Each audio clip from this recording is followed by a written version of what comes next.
And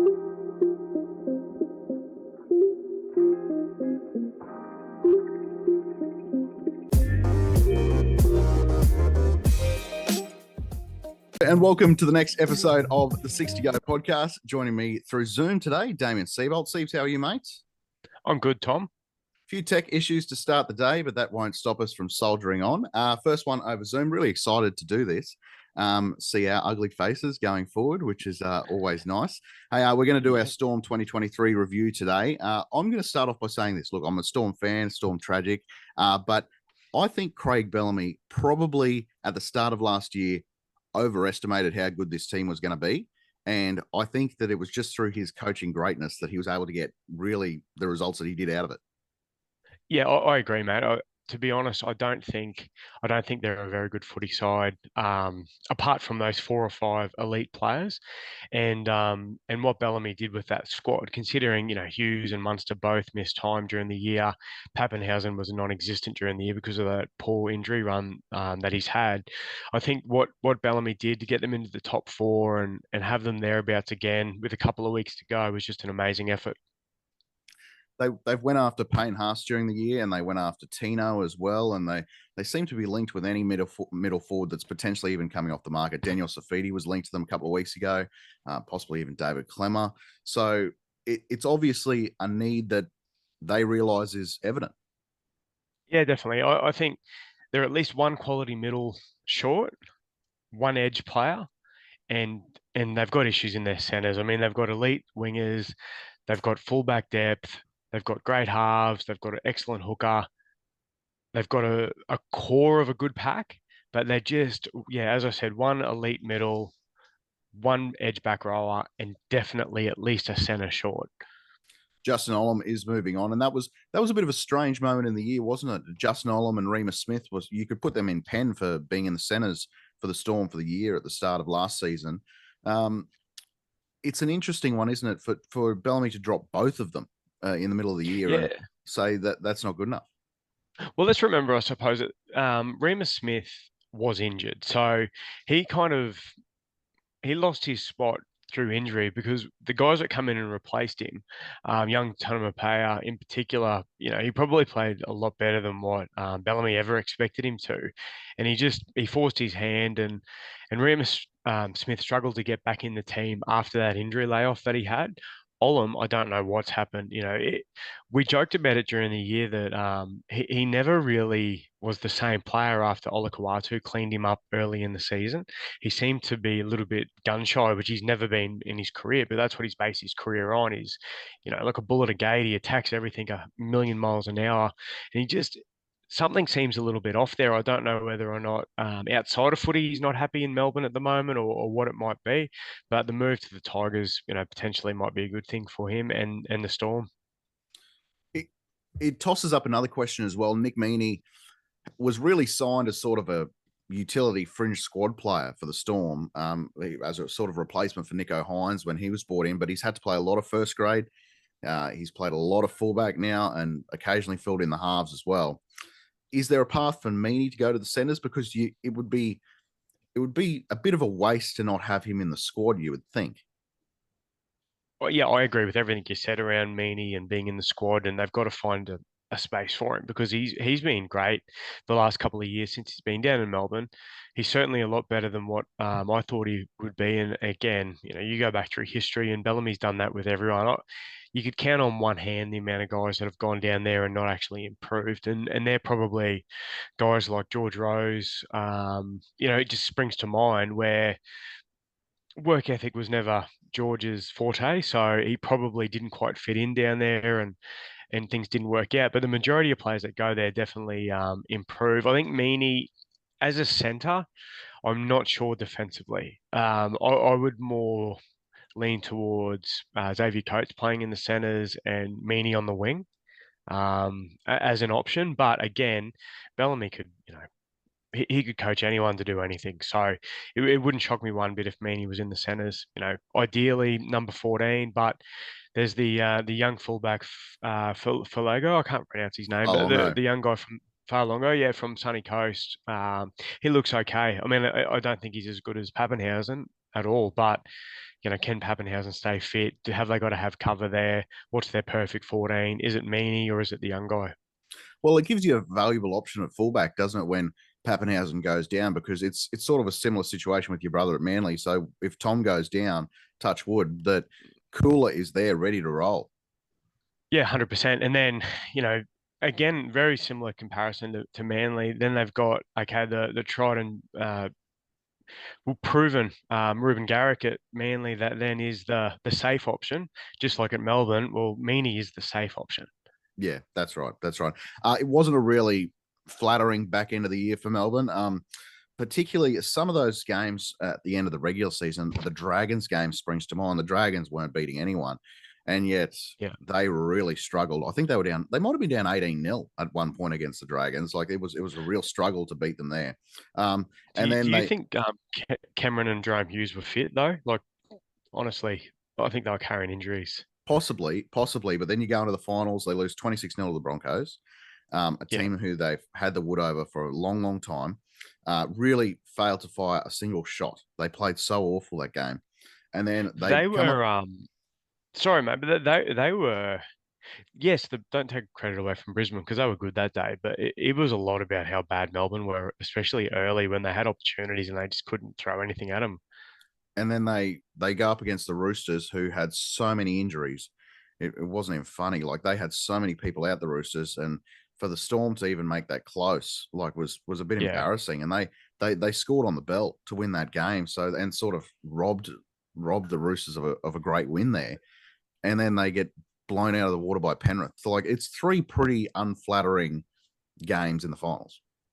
it is, and I'm prepared to make excuse. Again, I said earlier that I don't think they're a great footy side. Like, there's a lot of deficiencies there, and what Bellamy's done with them is amazing.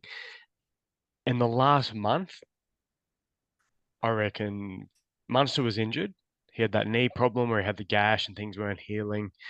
Jerome Hughes had been coming back from different injuries, so I think he was off. And looked, Harry Grant's a star, top 10, 15 player in the comp. He had probably the worst month of his career. I don't think he's played. I don't think he played great footy in that last month of the year. So there are excuses there for Melbourne, and there's certainly upside. If your three best players are not at their best, well, you know that there's going to be improvement in your team because they're only going to get better.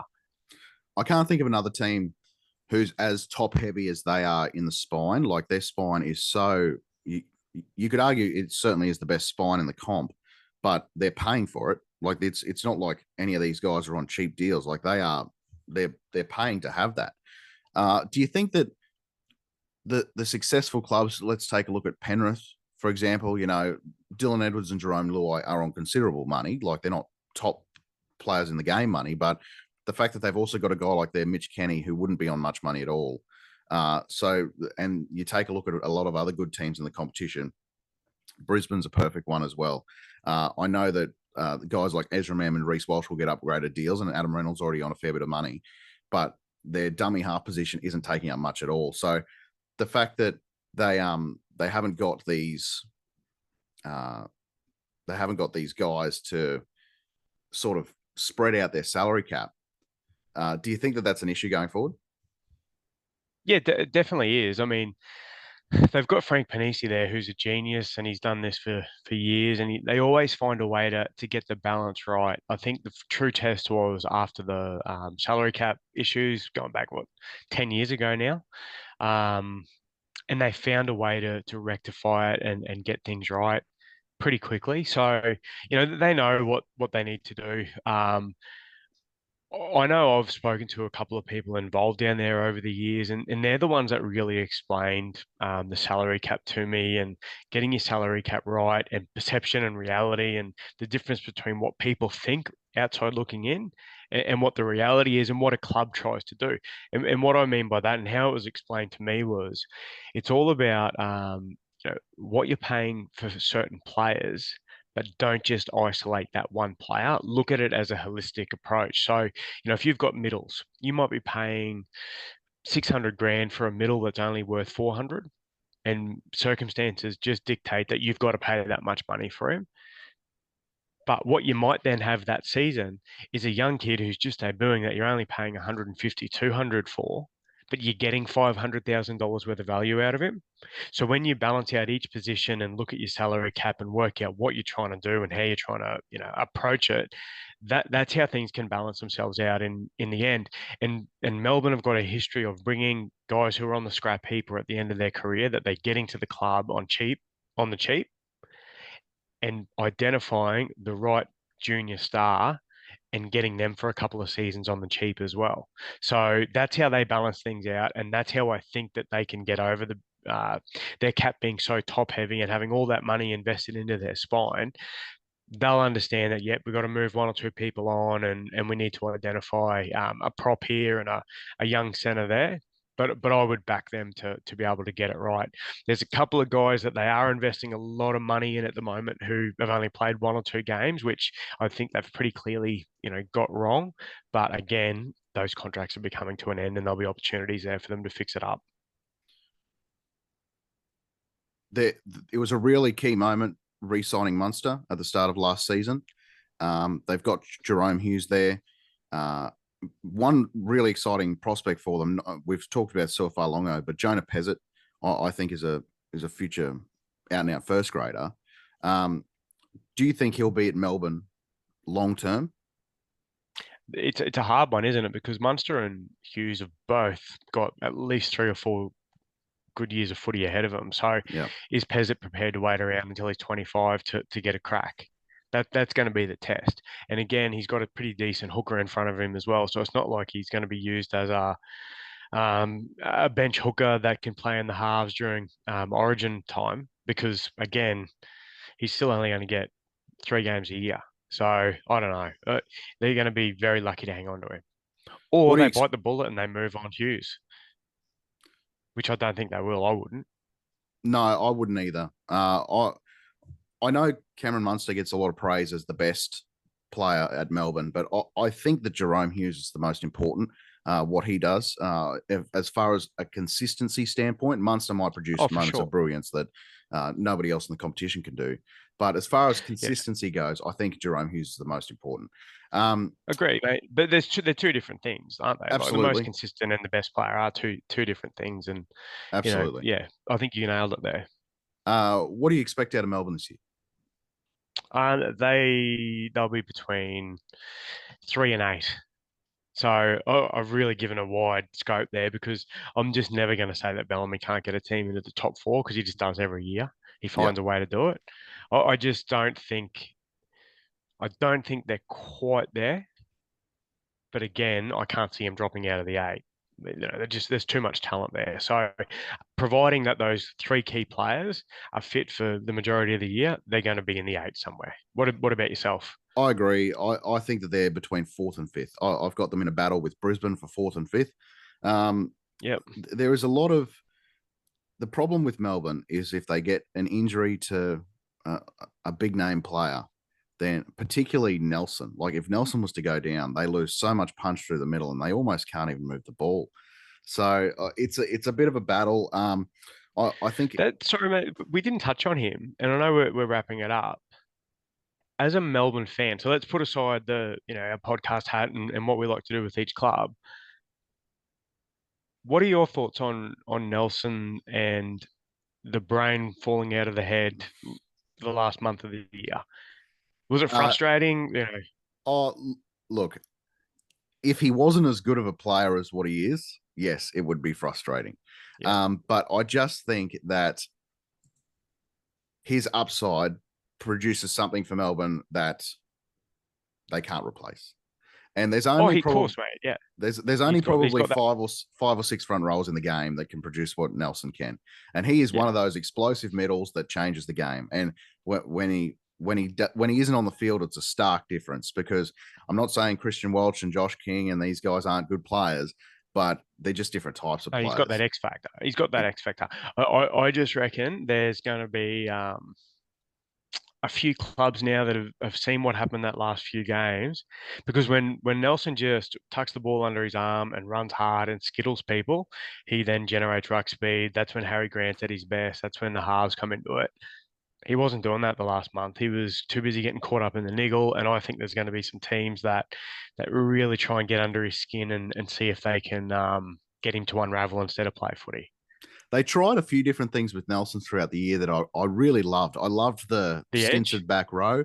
Yep, yeah. absolutely. Running him on an edge. I thought that was really clever. I think a lot more teams should try things like that and move people around when it suits. And matchup dependent, he was explosive on an edge at stages, and like he's explosive anyway. But there's probably only 5 or 6 front rowers that can do what he does. And look, I agree. I think that you just got to suck it up and take the good with the bad with Nelson sometimes, because he is irreplaceable as far as a middle forward is concerned on the field, strictly as a player.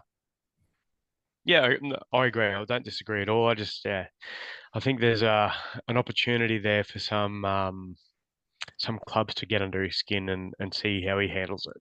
Quite possibly. That's our first episode on Zoom. Steve, thanks you very much for your time. Thanks, mate. This has been the 6 Go podcast, and that is full time.